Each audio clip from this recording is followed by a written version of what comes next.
Ang supply na live, dito natin yan i-connect sa common ng single switch at supply na live dito sa pangalawang box. So, itong tatlong wire, ito yung splice natin. Next, ang return ng switch, dito natin yan i-connect sa supply na live dito sa socket. So, itong dalawang wire, ito yung splice natin. Next, supply na neutral, dito natin i-connect ang supply na neutral ng socket at supply na neutral ng pangalawang box. So, itong tatlong wire, ito yung splice natin. Next, dito na tayo sa pangalawang box. Ito na yung supply natin na live at supply na neutral. Ang supply na live, dito natin yan i-connect sa common ng single switch at supply na live ng outlet.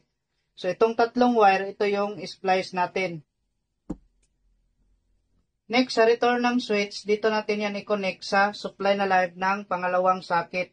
So, itong dalawang wire, ito yung splice natin. Next, supply na neutral, dito natin yan i-connect sa supply na neutral ng socket at supply na neutral ng outlet. Itong tatlong wire, ito yung splice natin. Next, on na natin ang ating circuit breaker. Switch on natin ang unang switch, pati itong pangalawang switch. Tapos, i-check natin ang outlet kung may supply gamit yung test valve. So, check natin dito sa pangatlong saksakan. Tapos, off natin ang pangalawang switch, pati itong unang switch.